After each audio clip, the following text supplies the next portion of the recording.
গত বছর এই সময় বাংলাদেশে আপনি দ্বিতীয় প্রধান ব্যক্তি ছিলেন একটা নির্বাচিত সরকারে। আন্দোলন পরিস্থিতি সামাল দিয়েছেন, প্রতিদিন মিডিয়ার সাথে কথা বলতেন। আজকের সময়টাকে আপনি কিভাবে মূল্যায়ন করবেন? একটা বিষয়ে দুটো ঘটনাই একরকম। সেটা হচ্ছে রাজনৈতিক সংকট। সংকটের স্বরূপটা তখন ছিল একরকম, এখন আরেক রকম। তখন একরূপ, এখন অন্যরূপ। তখনকার প্রেক্ষাপট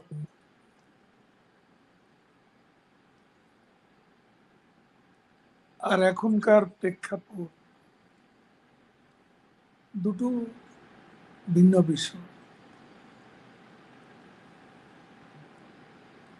তখন ছিল মুক্তিযুদ্ধের মধ্য দিয়ে স্বাধীনতা সংগ্রামে সোনালী ফসল, স্বাধীন বাংলাদেশ। আর আজকে রিসেট বাটনে প্রেস করে এক নতুন বাংলাদেশের জন্ম, একটা জঙ্গিবাদী উত্থান আমরা মোকাবিলা করছিলাম। আমি স্পষ্টভাবে বলতে চাই, ৭১-এ আমরা বিজয়ী হয়েছিলাম, আজ সে বিজয় পরাজিত।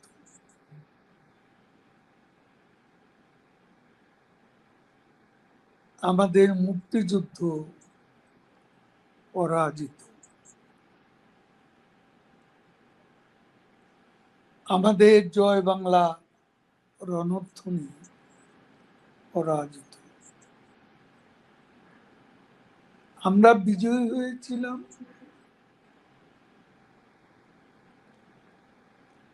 কিন্তু এখন মনে মনে ভাবি এই বিজয়কে আমরা কতটা সংহত করতে পেরেছি। বারে বারে নেপোলিয়নের একটা কথা মনে পড়ে, we conquered but could not make use of victory. আমরা বিজয়ী হয়েছি, কিন্তু বিজয়কে সংহত করতে পারি। এটাই ইতিহাসের স্বাভাবিক গতিধারা। একটা যুদ্ধের ডিফিটেড ফোর্সেস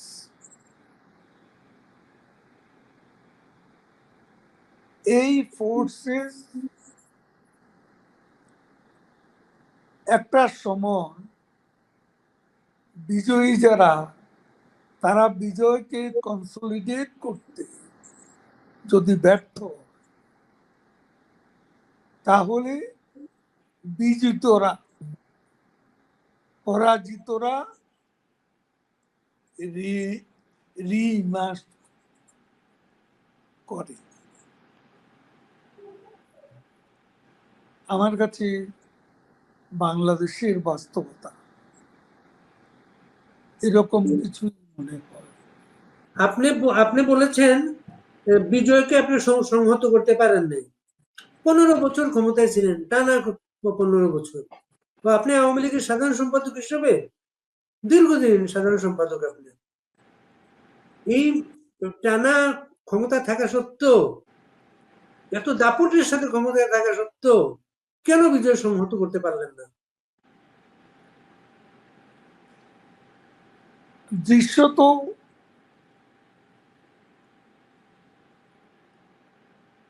আমাদের নেত্রী প্রধানমন্ত্রী শেখ হাসিনা তিনি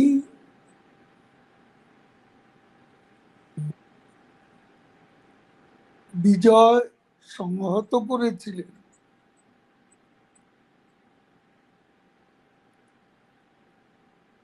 অসম সাহসী পরাজিত শক্তির বিরুদ্ধে, তাদের আদর্শ চেতনার বিরুদ্ধে, তাদের অপরাধের বিরুদ্ধে, যেমন যুদ্ধাপরাধীদের বিচার, মানবতা বিরোধী অপরাধীদের বিচার, এছাড়া অনেকগুলো জঙ্গি ঘাঁটিতে হামলা চালানো হয়েছিল, যেমন হোলি আর্টিজান, যেমন সিলেট, যেমন ঢাকার আশকোনা, আজিমপুর, ময়মনসিংহে রাস্তায় জঙ্গি হামলা প্রতিহত করা, এরকম অনেকগুলো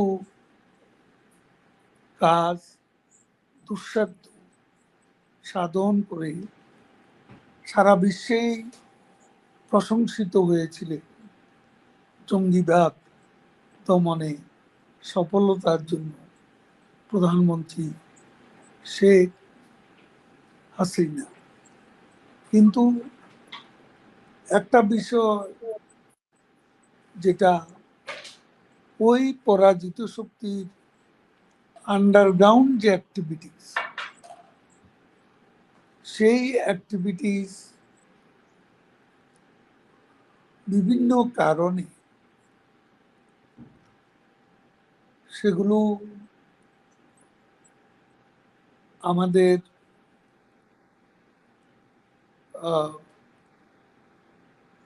গোচরে ছিল।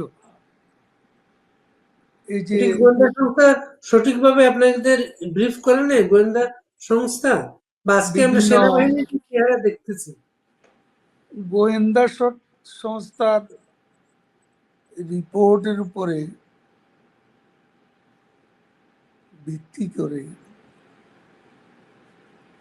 সব রিপোর্টই সঠিক তথ্য সরবরাহ করেছে, এমনটি উঁচু গলায় বলা যায় না। সব সঠিক তথ্য সঠিক সময় যদি পাওয়া যেত তাহলে 5ই আগস্টের যে জঙ্গিবাদী উত্থান, এরকম উত্থান সে সময় সংগঠিত হতে নাও পারত। বাংলাদেশ সেনাবাহিনী কি আপনাদের বিক্রি করেছে? আমি টোটাল সেনাবাহিনীকে দোষারোপ করতে চাই না। সেনাবাহিনীর বিষয়টা আমরা গত 10-11 মাস ধরে আমাদের নেত্রী এবং আমরা তার সহকর্মীরা যারাই বিভিন্নভাবে বক্তব্য দিয়েছি, আমরা সেনাবাহিনীকে টাচ করিনি। তাদের ভূমিকাটা আমাদের কাছে ক্লিয়ার ছিল। আমরা তাদের নিরাপত্তা লক্ষ্য করেছি। 5ই আগস্টে যখন কারফিউ বলবৎ ছিল। তখন আমাদের কাছে মেসেজ ছিল জমায়েত না হতে। সেখানে এ কারফিউর মধ্যে এই যারা সেদিনের জঙ্গিবাদী হামলা সংগঠিত করছিল তাদের সমর্থকরা, তাদের নেতাকর্মীরা বড় বড় মিছিল করে ঢাকা অভিমুখে সেনাবাহিনীর চোখের সামনে নাকে ডগা দিয়ে তারা বিক্ষোভ স্লোগান দিতে দিতে ঢাকামুখী অভিযাত্রা করতে থাকে। সেনাবাহিনীর সমর্থন ছাড়া এগুলো সম্ভব ছিল? এখন তো সেটাই আমরা ভাবছি, যখন গোপালগঞ্জে নিরীহ মানুষের উপর শান্তিপূর্ণ প্রতিবাদী মিছিলের উপর আমাদের সেনাবাহিনী গুলিবর্ষণ করে মানুষ হত্যা করে, যখন দেখি সেনাবাহিনীর এক সদস্য দীপ্ত সাহা নামে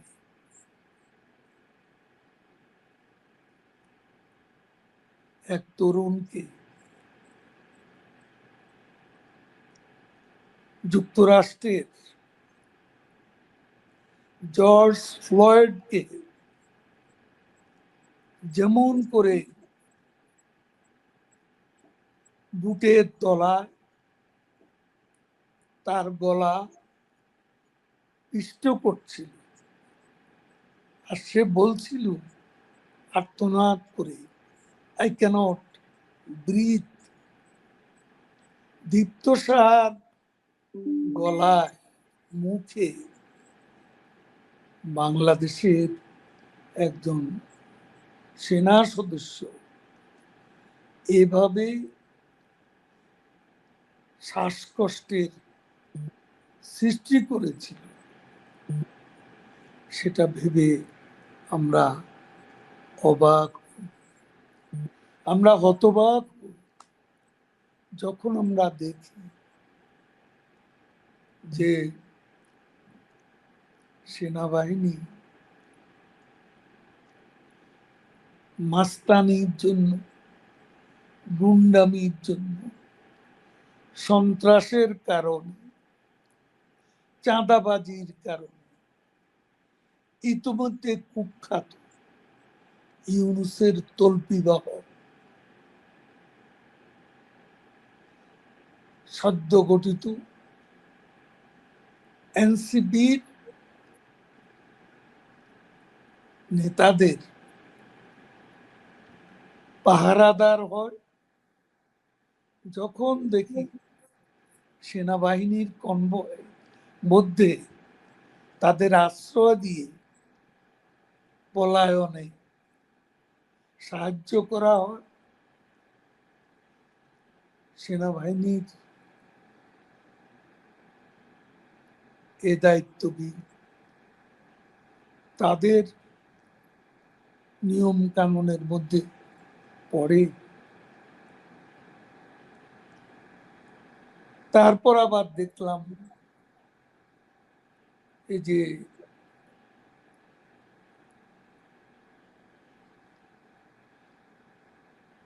ঢাকায় ট্রেনিং বিমান বিধ্বস্ত হওয়ার পর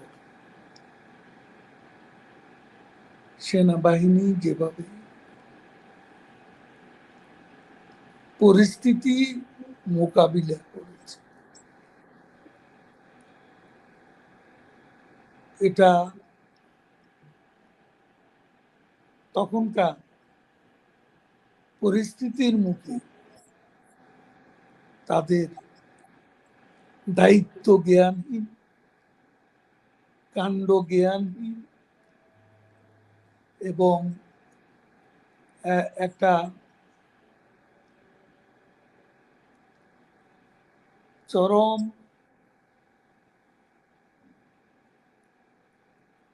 একটা হিংসাত্মক পরিস্থিতি সৃষ্টি করতে তাদের অহংবোধের যে প্রকাশ ঘটেছে সেটাও ক্ষমা করার মতো কিছু নয়। গোপালগঞ্জে মানুষ যেভাবে রুখে দাঁড়িয়েছে, মাইলস্টোন স্কুলের ঘটনার পরে ছাত্ররা যেভাবে রুখে দাঁড়িয়েছে, আপনি আওয়ামী লীগের দ্বিতীয় প্রধান নেতা, আপনার নোয়াখালীর অবস্থা তো খুবই করুণ। আপনি এত বড় নেতা ছিলেন, বারবার ইলেকশনে পাশ করে আসছিলেন, আপনার সেই কর্মী বাহিনী গেল কোথায়? যখন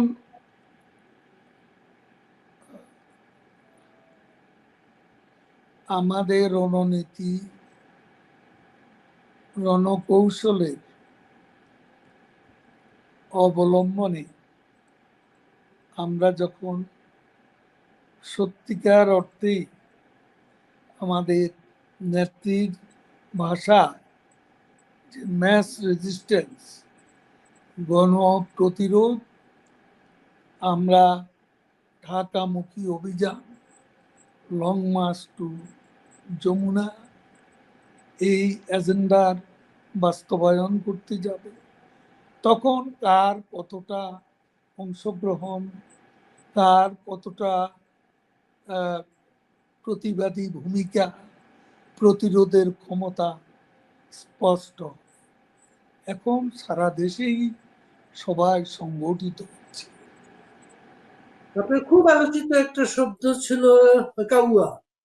আপনি বলতেন আওয়ামী লীগে অনেক যারা সমাবেশ ঘটছে তারা ডেডিকেটেড না, এই অর্থে বলতেন আপনি।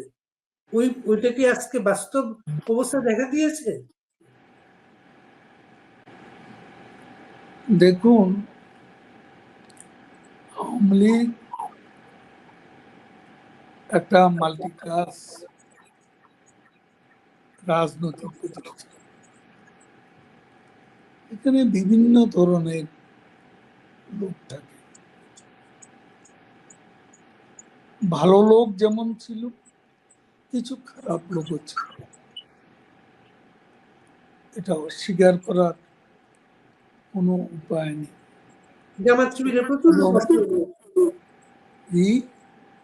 জামাত শিবিরের প্রচুর লোক আশ্রয় নিয়েছিল। আর সেটা হয়তো কোনো কোনো ক্ষেত্রে সে অনুপ্রবেশের বিষয়টি আমরা বুঝতে পারি এবং 5ই আগস্টের পর এটা দিবালোকের মতো পরিষ্কার। কারণ সেদিন ছাত্রদের আবেগকে যারা পুঁজি করে জঙ্গিবাদী উত্থানের সাথে সংযুক্ত করে তখনকার এবং আজকের এনসিপি নামের নেতৃত্ব নতুন দলের ইউনুস বাহিনীর যে নেতাগুলো, এদের স্বরূপটা ইতিমধ্যে উন্মোচিত হয়েছে। সেখানে অনুপ্রবেশকে উড়িয়ে দেওয়া যায়। আপনি ছাত্রলীগের প্রেসিডেন্ট ছিলেন, কত ত্যাগ তিতিক্ষার সংগঠন আপনার। সেই সংগঠনটায় ঢাকা ইউনিভার্সিটিতে জামাত শিবিরের লোকজন গুরুত্বপূর্ণ পদে ছিল, তারা প্রকাশ্যে বেরিয়ে এসছে, বলতে তারা হেলমেট ব্যবহার করতো তাদেরকে আড়াল করার জন্য, আর আপনাদের নামও তো হেলমেট পায়। দেখেন, এইসব বিষয়গুলো আমাদের নিজেদের মধ্যে চর্চা আছে, আত্মসমালোচনাও আছে। আনুষ্ঠানিকভাবে নয়, আমাদের মধ্যে এইসব নিয়ে আলাপ আলোচনা আছে, ভুল ত্রুটি নিয়ম কথাবার্তা আছে। এগুলো এই মুহূর্তে যেখানে দেশ এক গভীর সংকটে, যেখানে আমরা অন্ধকার সময় অতিক্রম করছি, এটা চরম মূল্য দিতে হলো। যে কথাটা বলা হয়, আওয়ামী লীগ যখন জয়ী হয়, একা জয়ী হয়, আওয়ামী লীগ যখন হেরে যায়, সারা বাংলাদেশ হেরে যায়। হ্যাঁ, এটা যিনি বলেছেন এটাও তো তার দৃষ্টিকোণ থেকে তিনি বলেছেন। তবে আমার একটা অভিজ্ঞতা হচ্ছে, পার্টির জেনারেল সেক্রেটারি হিসেবে দায়িত্ব পালনের যে অভিজ্ঞতা, আমার কাছে মনে হতো যে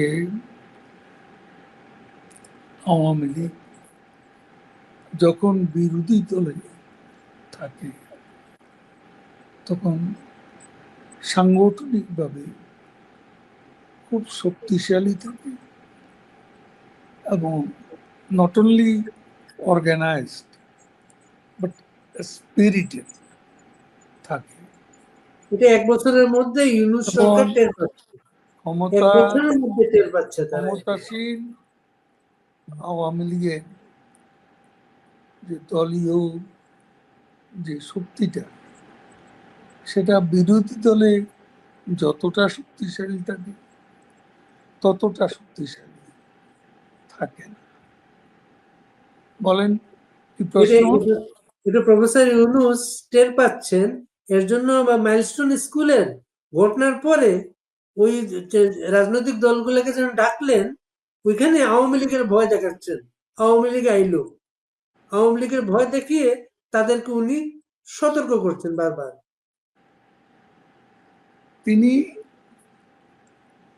সতর্ক করেছেন, আওয়ামী লীগ জুজুর ভয় দেখাচ্ছেন তার মিত্রদের। তার মানে আওয়ামী লীগ আবারও গত কয়েক মাসে জানান দিচ্ছে আওয়ামী লীগ আছে, আওয়ামী লীগ থাকবে। আওয়ামী লীগের নেত্রী বঙ্গবন্ধু কন্যা শেখ হাসিনার উদাত্ত আহ্বানে মুক্তিযুদ্ধের পক্ষের শক্তিও আজ ঐক্যবদ্ধ হচ্ছে। মানুষ আজ বলতে শুরু করেছে, আওয়ামী লীগ আমলে ভালো ছিলাম, এর চেয়ে শেখ হাসিনার আমলে ভালো ছিলাম। এই যে একটা বোধোদয় মানুষের মাঝে সৃষ্টি হয়েছে, এটা কি নোবেল বিজয়ী ইউনূস সাহেব টের পাচ্ছেন না? তার সাঙ্গপাঙ্গরা কি বুঝতে পারছেন না? জাগরণ, একটা নব জাগরণ সারা বাংলাদেশে সৃষ্টি হয়েছে। আপনি আওয়ামী লীগের সাধারণ সম্পাদক হিসাবে প্রতিদিন একটা ব্রিফিং করতেন, সাধারণ সম্পাদক হিসাবে। ওই ব্রিফিং এ আপনি ইউনূস সাহেব নিয়েও কথা বলতেন, আর তারেক রহমানকে সব সময় পলাতক হিসেবে ব্যঙ্গ করতেন। আজকে কি আপনি তারেক রহমানের জায়গায় চলে গিয়েছেন? দেখুন, তারেক রহমান একটা সময় 1/11-এর 2006-07-এর দিকে, সম্ভবত 2007, সাত। 2007-এ আর রাজনীতি করব না, এই মুসলেকা দিয়ে লন্ডনে চলে গিয়েছে। তারপর তিনি কি আর 7-এর পর 25 এর মধ্যে তিনি কি ফিরে এসেছেন? আমরা তো মুসলেকা দিয়ে রাজনীতি ছেড়ে দিইনি। এখন একটা বিষয় হচ্ছে, আমি তো 3 মাস দেশে ছিলাম, কিন্তু আপনারা জানেন আমি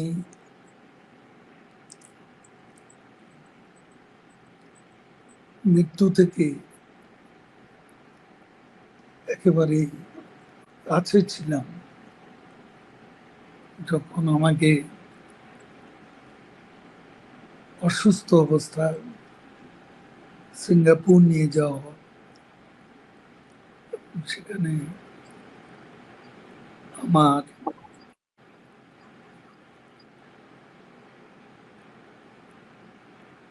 মেজর অপারেশন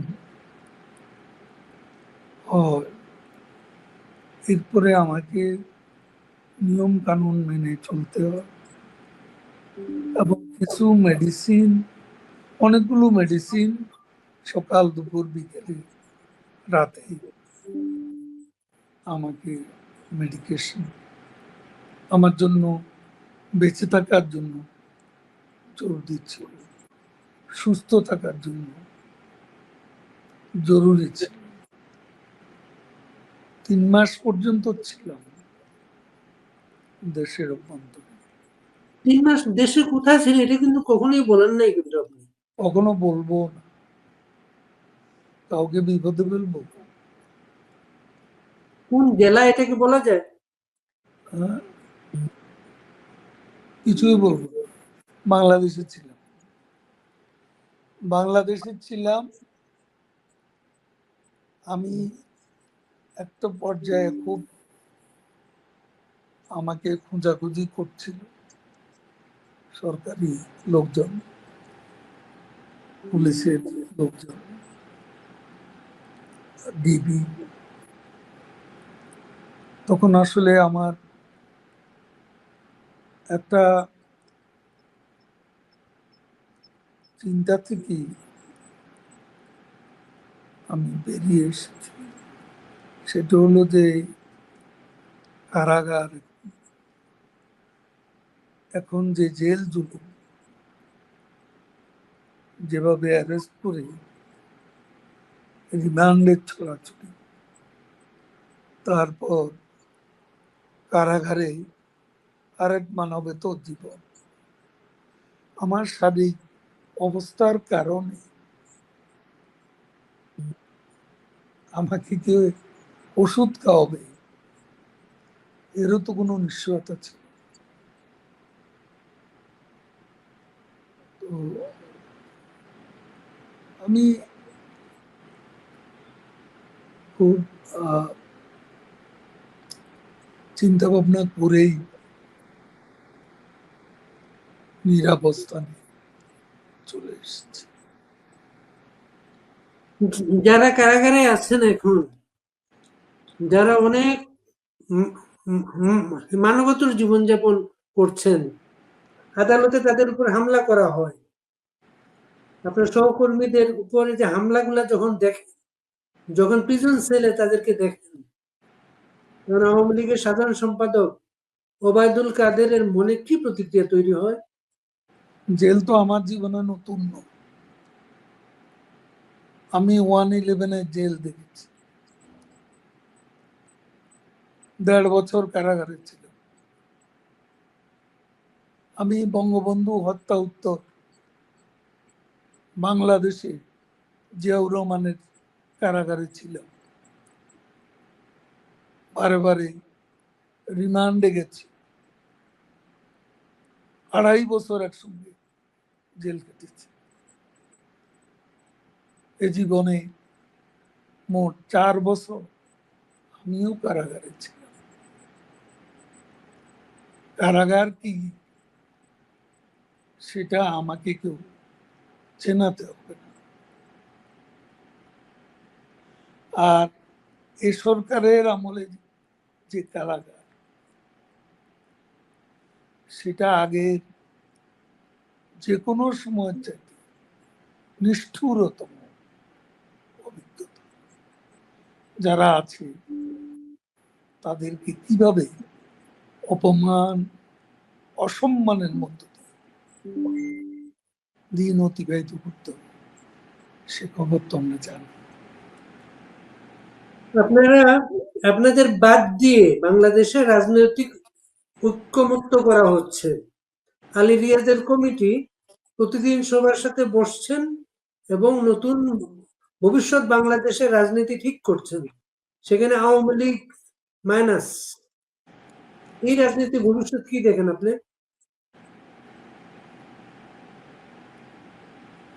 যারা আওয়ামী লীগকে মাইনাস করার দুঃস্বপ্ন দেখছে, তারা নিজেরাই জনগণ কর্তৃক মাইনাস হয়ে যাবে। সেদিন বেশি দূরে, খুব বেশি দিন এই কমান্ড ইকোনমি ফেল করেছে, কমান্ড পলিটিক্স ফেল করতে যাচ্ছে, কমান্ড জুডিশিয়ারি ফেল করতে যাচ্ছে। সব দিক থেকে চরম ব্যর্থতা নজির সৃষ্টি করে ইউনুস দমকে বিতাড়িত হতে